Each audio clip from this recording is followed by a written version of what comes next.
So let's get started. So it is, let's see, 8:37 in the evening, and you have eaten, you have drunk something. So it's probably a perfect time to discuss some math. No, just kidding. So I will keep it lightweight, but in the Q&A we can go deeper. And since, I don't know exactly each and every one in the audience and their background, so I will try to, keep it in depth enough so you will get an idea of how we are doing the ranking, but also not too much maths. So let's begin. In this one, we will start by talking about how we form an engaging home feed. And then we will discuss about how we use machine learning in this picture. And then we will discuss how our ranking algorithm evolved over time. And finally, we will talk about how we do modeling end-to-end and our current challenges. So let's begin. This on the left is the pin code that you can generate for your Pinterest page. And you can either come to Pinterest.com or you can come to, you can use Pinterest app. And then the first thing you see where you land your home page, and since it's a feed of pins, it's called home feed. So this is what you would see. And ideally, we want to form an engaging experience for each and every one that comes to Pinterest. And these snapshots are from my homepage, and it is kind of my gateway to a curated discovery service. So what do I mean by that?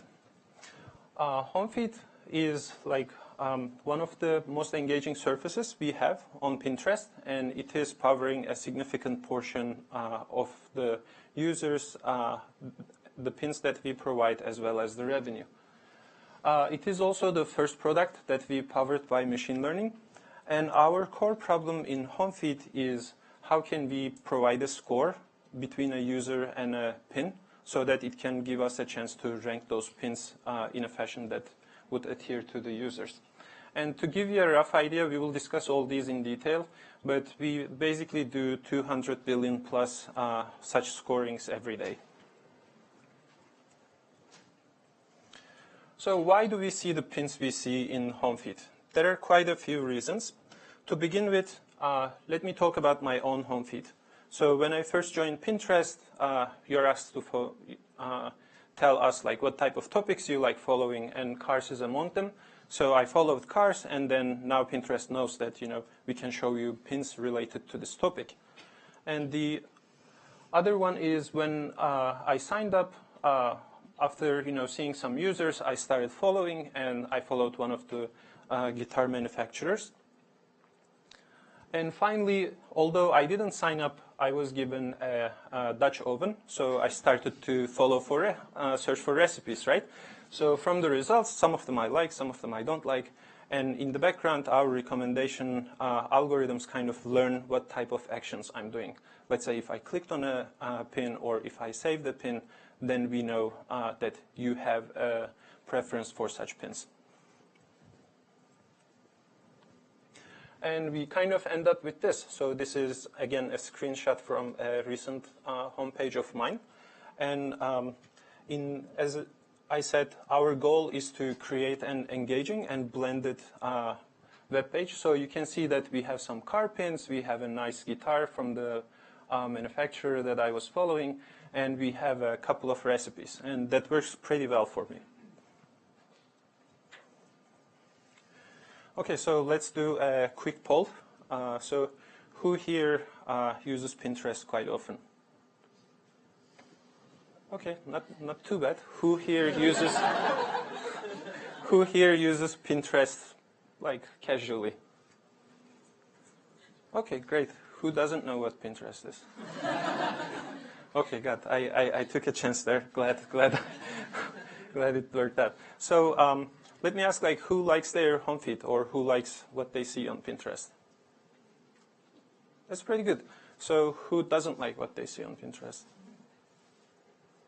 All right, okay, good. So like by judging this room, we are doing okay. So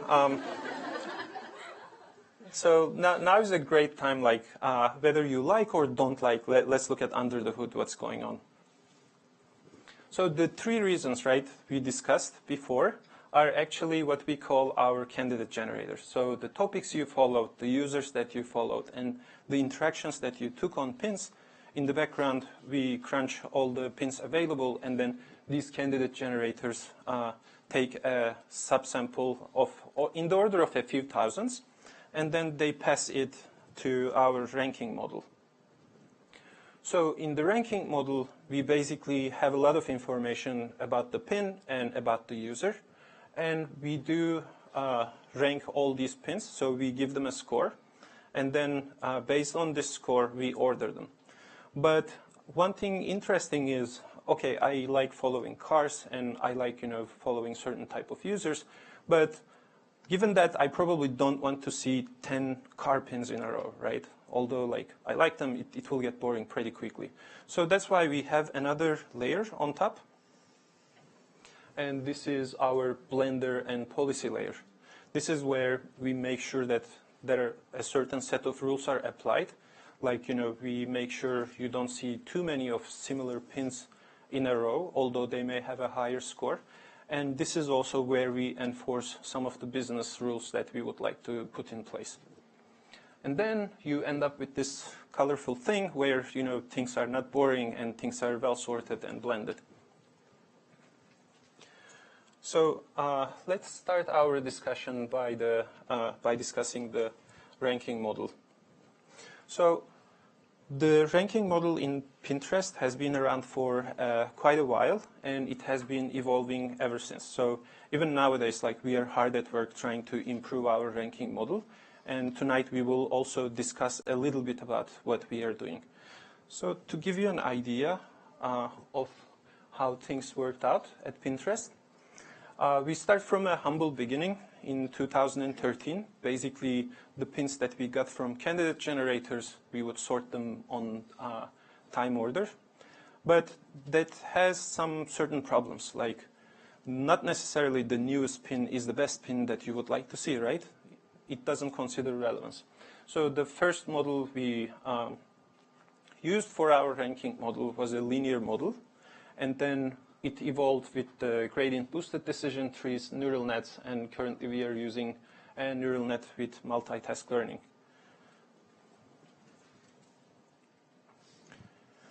So in all these different algorithms, the core problem remains the same. So given a user and an item pair, we want to provide some score that is an indication of how likely this user is going to interact with that pin. So let's briefly view all our different ranking algorithms. The first one we have used was logistic regression. So the smart fit generator we see is, where most of our ranking code lives, and from then on, like, all the candidate generators pushing the pins, and we do the sorting. So once we deployed our first machine learning based model, we have seen quite a significant increase in the home feed daily savers. That is because previously you would see just based on time order, but now with the introduction of the first machine learning based model, we were able to do a lot of personalization and relevance between the pins. And that is quite a nice win.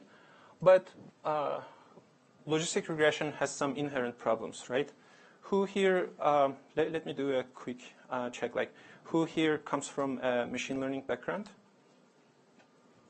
Oh, nice, okay. Who are okay with most machine learning concepts, like the algorithms that we have seen? Cool, who are new starters in machine learning? Okay, great, all right. So you probably know all this stuff anyway, but let me mention it. So the big benefit of the very first machine learning model was obviously we had a huge lift in our metrics. The cons is the logistic regression model does not really know how to learn interactions among features, right? So if you suspect that two features actually would make more sense together, you would need to feature engineer that and put that in place. So, and the other thing is, like, logistic regression models are very well in terms of memorization, but not so well in generalization. That's why, like, most of the time we use them in calibration. If you don't know the term, don't worry about it. We will come to it towards the end of the presentation. The second model we tried was gradient-boosted decision trees.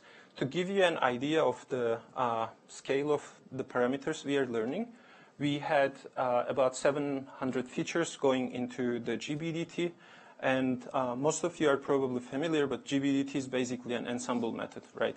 We ensemble a whole bunch of weak learners, and then we provide our prediction using the leaf nodes. So 7 layers per tree, 350 trees, plus for each tree we have the leaf layer. That math puts us roughly around 130K learned parameters. So compared to logistic regression, this is actually pretty nice. And with the introduction of GBDT, we had seen another nice lift of around 10% in terms of content savers. So that corresponds to how many pins people are repinning or saving. Okay, so just like logistic regression, let's see like some of the pros and cons. The nicest pro on the GBDT side is, just like any other tree, they are quite tolerant to noisy or sparse features. The other thing is, like, unlike the logistic regression, we have a lot of parent-child relationships, right? So they can learn interactions among features to some extent using this. One of the problems with the GBDT models was, as the model complexity increases, meaning, you know, as we have larger or more trees, the problems or the complexity around those models, both training and serving, also increases. And we could only learn interactions, you know, as the trees goes deeper. So that's why we went ahead and switched to neural net. This is the very first neural net that we have used at Pinterest. And to give you a very brief overview, we have around, at the time, 650 features, both continuous and categorical. And we had the normalization and embedding layers. This is, you know, our hidden layers. And it is not too wide or too deep of a tree. And the reason is, like, we didn't really need to, although we experimented with more complex architectures. And at the end, we have a single output node. So we will come to that, like why it worked out and why it turned into a problem. So let's compare neural net against GBDT.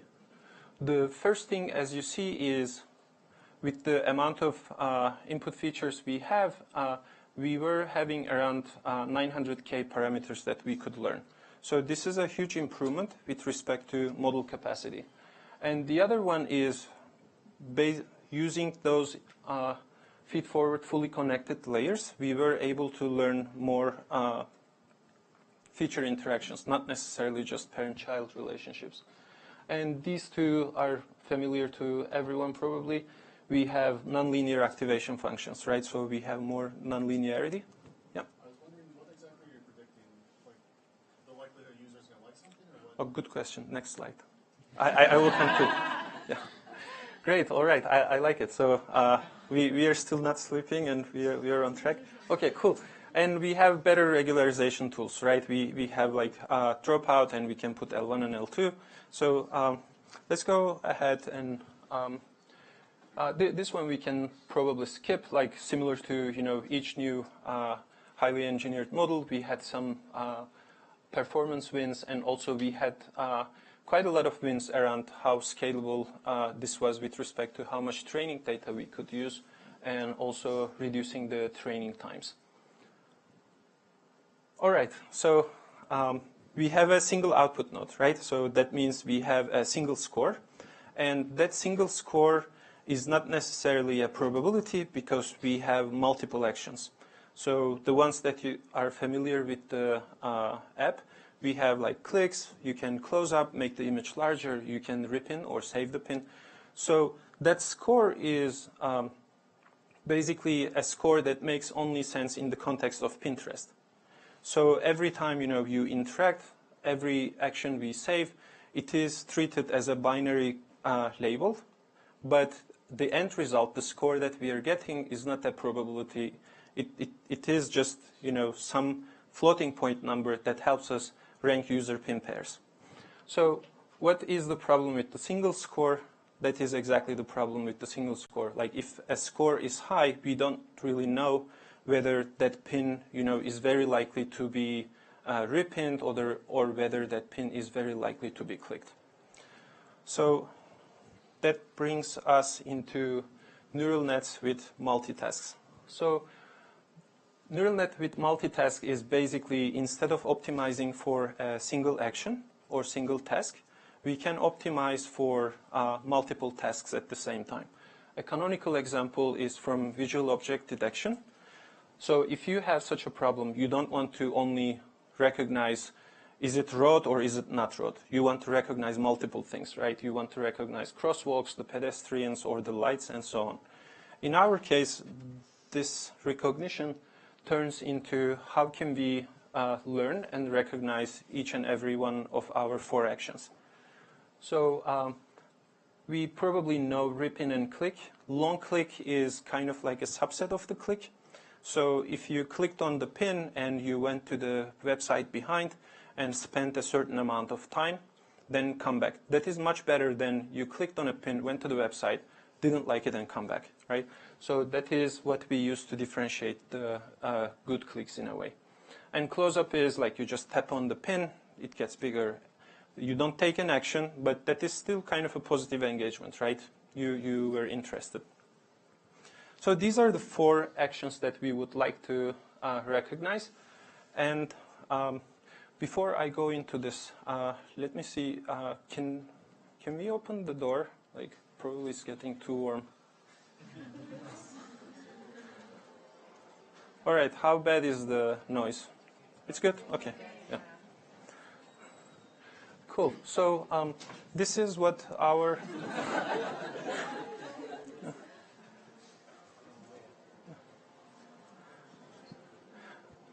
okay. Let's try again. So this is our neural net at its current form. As you can see, it is mostly the same except for some changes in the output nodes, right? The previous one had a single output node, and now we have an output node for each and every action. And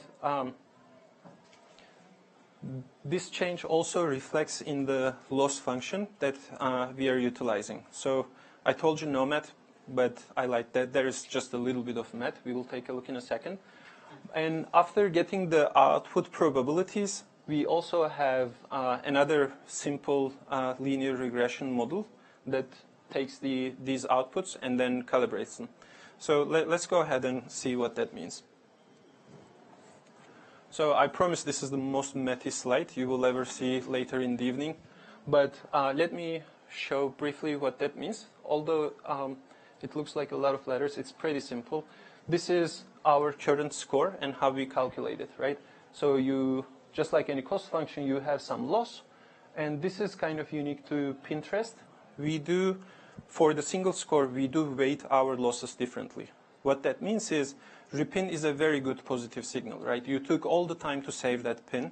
So if we predict something wrong on repin, we want to incur a bigger loss.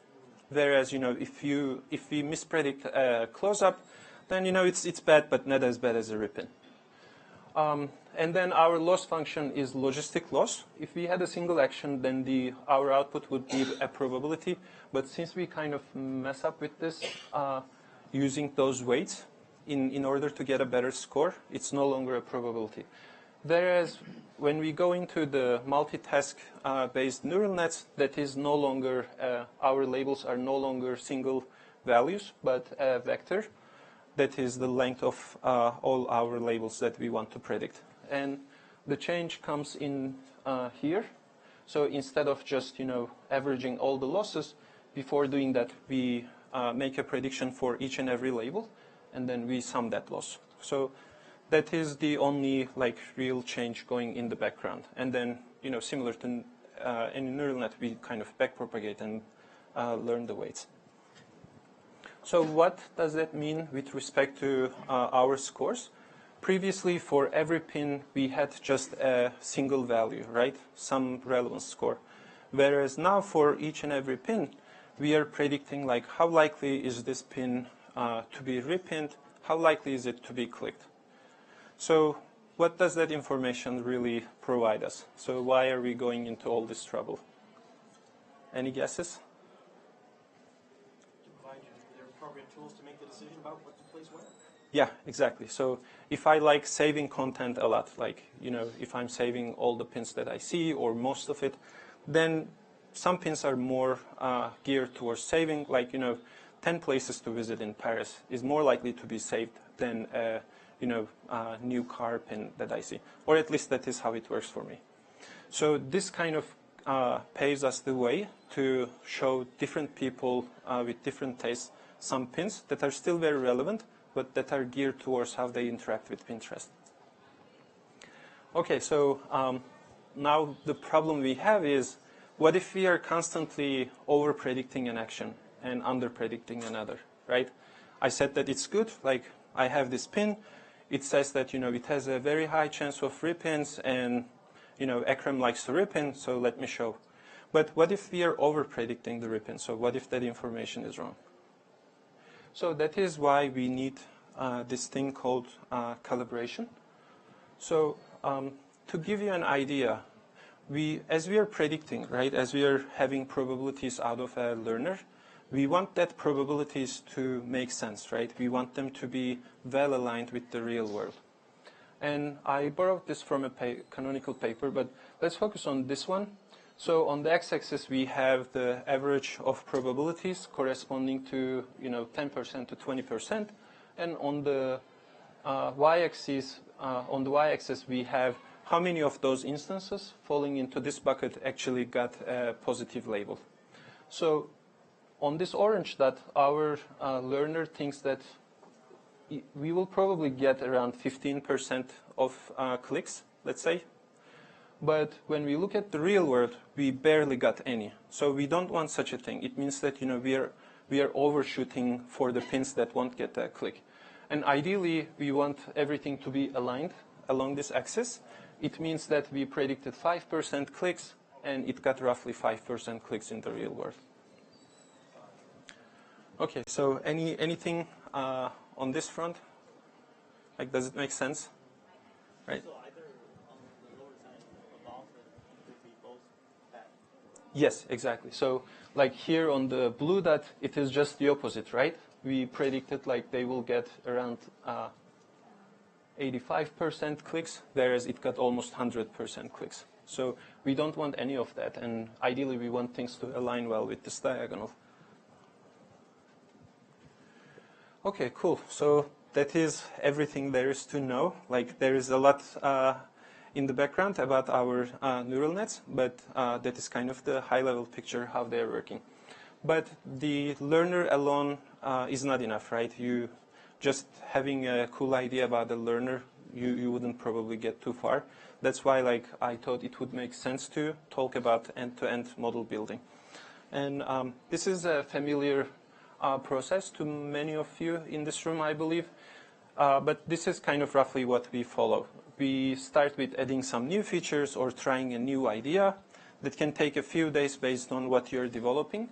And then once your feature is in place and you collected data, you start training the model. In our case, that takes up to a few hours. And then you also want to evaluate that model. So before you actually go into this step and direct actual user traffic, you want to know whether that model is going to be pretty bad for the end user. If everything checks out in the first two steps, then we start an experiment, and if things look good, we move on to the next level and ramp up the traffic to see if we have a new good model to renew. So that process, although seems quite long, it happens quite frequently. Like currently, we update our models pretty much every week with new data, but with new features, it's probably every couple of weeks. Let me briefly mention like what I think are important in every step. So the data collection phase, right? You need to decide on what labels you want, because ultimately that is what your algorithm is going to learn, right? It will try to predict for that label that will incur loss, and your algorithm will be learning whatever you told it to learn. The four actions that we were interested in, we already discussed. The other thing I wanted to mention was how we do data sampling. So if you just bluntly go ahead and do a uniform sampling, then what you will end up having is a very good representation of your core users and your core geography. So if you're heavily US geared, then you will have a lot of people from US, and you will be what that means is your algorithm will be very good for those people, but maybe not so good for people who just joined or for people who were living abroad. And the other thing, to give you an idea of our training data, is we do train on 14 days. Any guesses like why 14 days but not 11 or not 5 days? Sorry? Periodicity of your data. Yeah, exactly. So you don't want to cut the week in a certain time, right? You want all your days to be represented equally. And out of these 14 days, we do a lot of stratified sampling around these concepts, like the geography, user type, and the labels. And we end up with around 1.5 billion training instances. Okay, so to give you an idea of what we are doing within the training, we train on a single GPU that, because like currently we don't have a, we don't have a calculation time limit, but we are mostly bound by the I/O. So as we are pulling the instances, most of our training code is in TensorFlow and Keras. This is something we just recently moved into. So we have used a Dockerized version of all our training and data generation code, and moved the whole thing we have seen up until the experimentation to an automated workflow. The biggest benefit of this one was we reduced some human errors, because otherwise you just copy-paste some comments that you would pass to a script, and it is very easy to make a mistake in one of those flags, and really difficult to figure out after you have a bad A/B experiment. Like we have had a case where we debugged for 3 days, and then it turned out that we have like passed a flag wrongly. Instead of a dash, we have used underscore, something like that. So trivial errors, but this takes care of them. And also previously we were using standalone GPU machines. Now with this automation, we are using actually a platform that has a lot of GPU resources in the back. So we don't necessarily wait for GPUs to be idle, or we don't waste resources. This is shared across multiple teams, so that means better utilization of GPU resources. And finally, like once you have an online experiment, I know this doesn't make sense to most of you, but this is a pretty good thing to have. This basically shows most of your metrics are positive. So why I am showing you this is oftentimes like when you ask, is your learner good or is your experiment good, right? So the answer is not really just a single answer, right? Is it good or bad? That depends on where you're looking at. That's why like I would like to mention focusing on one metric can probably shadow a lot of things going on underneath. But instead we focus on quite a few different metrics. The three that I want to highlight is propensity and volume. Oftentimes, like, you may be mistaken when you just look at the volume. What that means is, let's say we have a case where a lot of more pins are being clicked, right? But that can mean that you are super engaging your very frequent users, so they're visiting the web page anyway very frequently, but all your new or all your infrequent users are actually suffering quite a bit. Like you haven't learned anything around them. So if you think, things look good, let's go ahead and ship it, then you're actually endangering your long-term success because you are hurting all these new folks. That's why we look at people, we look at the action volume across all these different action types, and we look at localness. So how are we doing in Germany or in different places? And we also look at different user segments like core users, infrequent users, new users. And finally, like what are we currently working on? Like what type of challenges we are faced with? This is a big problem, and similar to any recommender system, we are trying to solve some problems around cold start. What that means is, how do we surface a new pin when it first comes in, right? It would be great if we could just serve the pins that we know and that has been tested and tried, but that kind of bears the problem that why would people then create content on your platform, right? You should be able to surface new pins, and you should be able to identify which ones are good quickly. And for that front, we have some work going on with multi-armed and contextual bandits. And the second problem we are facing is exploration versus exploitation. So what that means is exploiting stuff is very good for your short-term gains, right? Pinterest knows that I like certain things, so just keep showing me those same pins, similar pins, and then I will be happy. I will be happy for a few days, maybe for a few weeks, but then I will get really bored, and then I may stop coming to Pinterest altogether. So that's why, like, as we are exploring what you like, as we are exploiting what you like, we also try to explore like what other things, what other new pins that you may be interested in. And for that one, we are doing a lot of work learning around negative signals. Like if you hit a pin or if you unfollow the user, we take that in the background and try to learn like what other signals we can get from that. And if you are, hiding stuff very frequently, if you're hiding things that look very similar in a single session, we also take that into account. And the other work that we have discussed in the previous slides is we are trying to learn user-specific probabilities so that we know which pin is going to work for your use of Pinterest. And the third one is localization. So we have been going quite heavily in international markets. That is really good, but that comes with the challenges of like, how do you surface pins to, let's say, a German audience, or how do you surface pins to a Brazilian audience? For that one, we have a lot of work going on around featureization, trying to learn, how local pins match or how non-local pins match to these local users. And we also are trying out different multitask models, like we have different architectures that we are interested in. So we will see like how they go.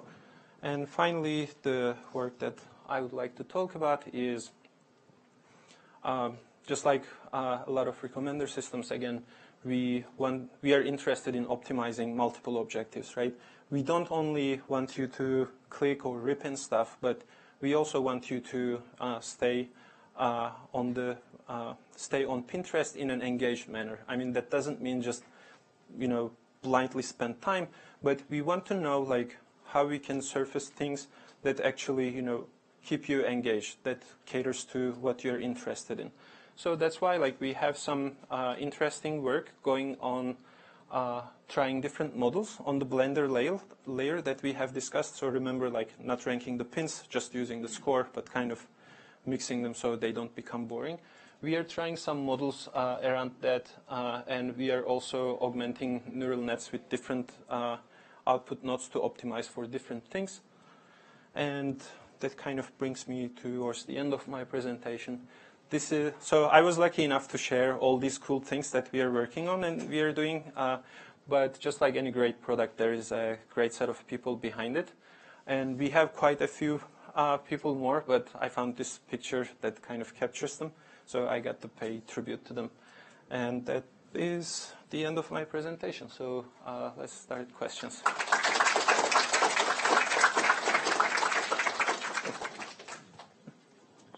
Question in your set of about 700 features. good question. So for those of you who didn't hear, or for the record, the question is, those 700 features, what are they? So you can think of those features around 3 main buckets, I believe. The first one is user features, pin features, and some interaction and context features. So what that means is, oftentimes when people think of a pin, they think of an image, but the pin is actually just a representation for a web page or for another thing in the background, right? So we have a lot of information around the image. We have a lot of information in the background on that pin. So, and we have a lot of information on how that pin is doing in Pinterest. So we have features to capture those. We are experimenting with image embeddings. So how can we represent that whole image in the order of a vector? And we are also experimenting with embeddings based on the annotations we have behind that pin. And we also have our own taxonomies in the background. So we kind of match those pins to some reasons, like why this pin got surfaced. And we know how each pin performs in those verticals. And when it comes to users, we have similar things, like we know the taste of the user, we know the language of the user, and so on. And we have a couple of interaction features. As for the context, we know the geography, we know the time of the day, and we know kind of what user is interested in certain times of the day. So we have features to capture those. For the localization part, different countries may have different regulations on what type of user data the company can use to train the models or make recommendations. So has the recent trend of tightening that regulation influenced Pinterest, and how do you deal with the bias it creates for the training? Oh, very good question. So that is actually a big problem, right? Like, you have all this information available, but using them can provide you benefit at the cost of user privacy, maybe. At Pinterest, like, we are very cognizant about that. So all the features we develop, like all the projects we provide, we have a very tightly gated data policy. And if there is any suspicion, we usually work with our legal team to make sure that, I mean, sometimes like you may kind of oversee and think that it's okay, but in fact, like a second eye tells you, oh, this is a no-no.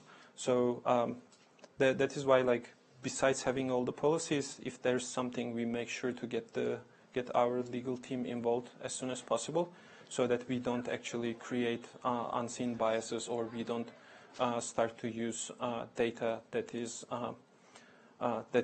private. And we actually, besides the legal team, we even have a whole content team that has a lot of in-depth knowledge about those issues. I have a question about the multitask learning. So for different tasks, for example, you have orders magnitude or more of clicks than repins. Is that going to be an issue when you just use them same in your objective? Yeah, good question. So the first thing is, like, as I said, we do a lot of stratified sampling on different segments of users, etc. But we do the same thing very carefully on the label side. So we know exactly, like, what percentage of repins we need to get in the data that we collected, in the data that we featurized, and so on. Your next question might be, how did you know what percentage to collect, right? So that part was mostly like a parameter sweep, which works best. And then the next question might be, why those type of things? The reason is it is partly machine learning, partly business. Like, our main focus is on repins and close-ups, and the reason being is repin is a very strong positive signal, and close-up is, you know, the mostly engaged thing, because you tap on stuff before you usually save or click. So that's why, like, it's a combination of machine learning and what we want to do as a business goal. Sure. How do you account Oh, good question. So there is this thing called the feedback loop, right? So your previous model's prediction will affect your training data, and that will affect the model that you're training on. So for the time being, we want to make sure, the first thing we are making sure of is we make sure that the production model serves at least certain percentage of traffic, so that, you know, if all your traffic is going to experimental models and only like a couple of percentage point going to the production models, and let's assume that all your new models are doing quite bad, then the data you collect won't be a very good data to train on. The first check we have is around that. The other one is we do not collect the data specifically from any model, or we do not collect multiple sessions from users per day. So as we do the sampling, it covers a pretty good depth of both models and users. But besides that, I'm not sure if we have any further checks around that. Do you guys use like random sampling at all? Like randomizing numbers into random experience? Let's see, the question is like if we use any randomization in our process.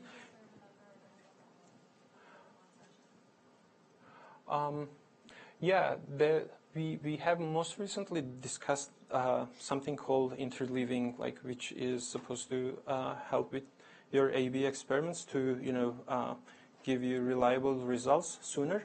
But so far, like, we mainly do A/B experiments, and main randomization comes in the process of how we select users into those experiment groups.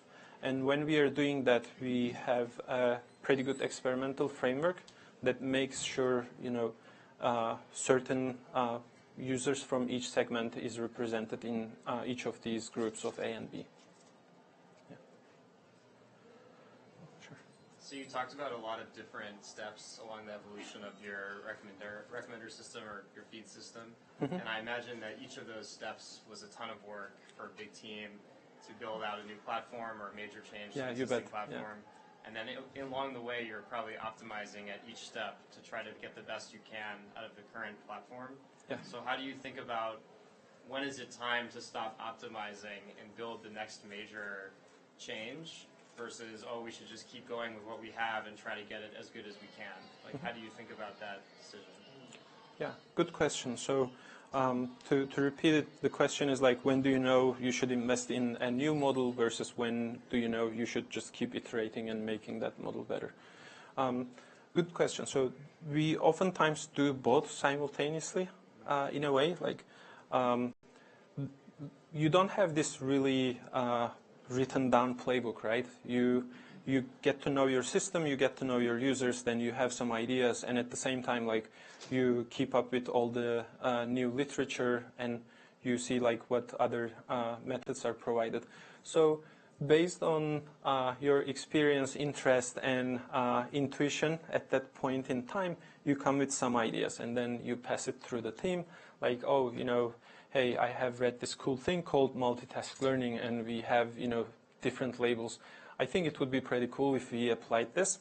And then, you know, people read on it, we discuss, and then it makes sense, like, that, you know, goes into the pipeline as a new thing to try with respect to models. Or, like, you know, you can come up and say, oh, you know, we have all these, like, hyperparameters, like the weights we use on labels, and we haven't really played around with those for a while. Like, they have been there for a year. I wonder if they change. I wonder if, you know, we can get more benefit. Or you can come up with a new feature idea. Like, oh, besides like these taps and clicks, we have all that information. Like, after people clicked on that thing, they went into related pins. Like, if you scroll down, and they spend a whole bunch of time there. So that pin actually was very valuable. And that turns into a feature. So it depends on like who is doing what and how they got the intuition, but oftentimes we have all these things going simultaneously. Yeah. Thanks for the informative. So I have two questions. First one is, how do you divide as pins into those normal feed pins? Like, do we share the same model, or do And if they don't share the same model, how do you decide the way and the ratio, how to mix it into the normal feed? And the second question is, I'm really interested in when you're mentioning exploration versus exploitation. So have you tried any reinforcement learning, for example, positive gradient or something deep learning, instead of treating the problem like as simple as say regression or classification? Yeah, good question. So the two questions. The first one is we also have ads on Pinterest. Like, how do you decide whether to show a regular pin or an ad pin? Currently, the way we do it is we have separate models because they are very different. I mean, they're similar, but they're very different problems with different constraints. We are experimenting with combining the value and seeing them as a single pin. So we have some work around that. And ideally, like in the near future, we should be able to compare one against the other. The next question is like whether we are experimenting with reinforcement learning for explore-exploit problems. Yes, so we have some folks working on reinforcement learning, trying out like contextual bandits. Is it in production now? No, currently not. We have some in production in our candidate generators, but not directly in our ranker. So is there any major limitations that you cannot put them in production comparing with traditional? No, not really. I mean, we have really good infrastructure folks. I mean, if we have some idea that's working, we will most likely make it work.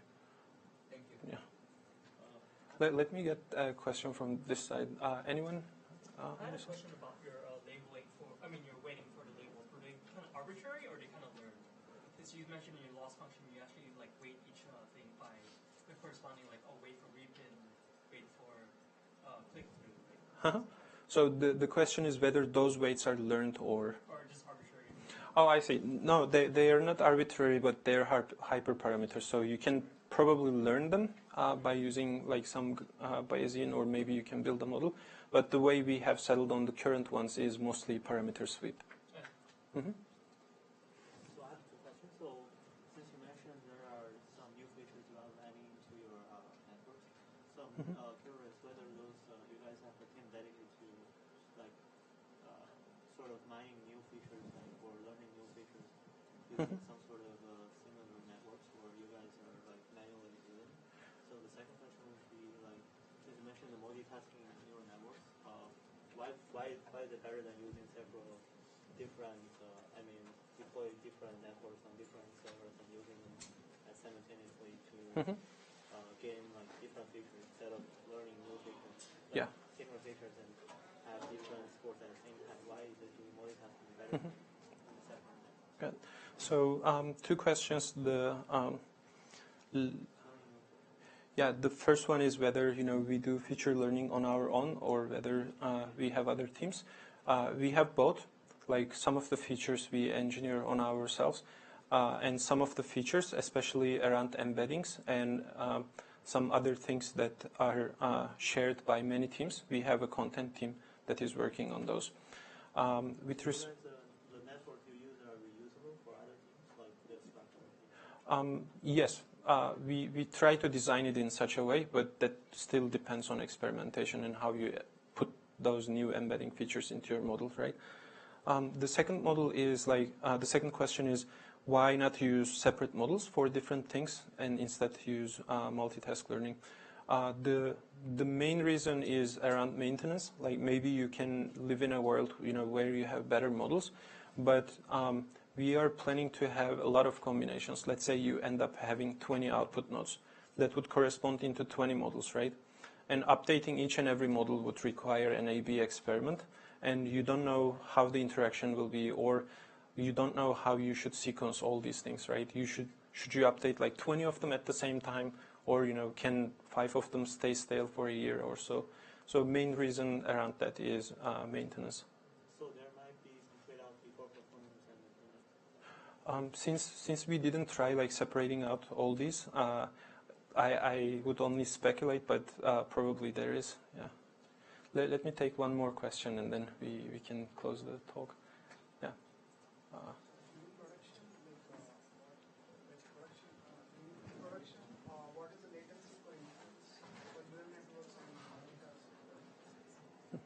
Oh, good question. So don't quote me on this. I believe it is in 200 milliseconds or something like that for the whole thing to be calculated and returned. Yeah. Oh, there were a lot of problems around latency. Like the increase in model complexity means that you're actually doing a lot more floating point operations, right? And each floating point operation means that your latency is increasing. So that is why we have tried to optimize it both in our serving side and also how we architect the model. Yeah. I was meaning to give you a chance to ask a question, so go ahead and then we can finish. So I was wondering how does the Blender layer work? Yeah, how do you recommend the items if the final result compared to too many similar items? Good question. So the question is like how we actually learn to blend things. We have a number of different blenders doing different things. I wouldn't like to tell all of them, but to give you an idea of what we do.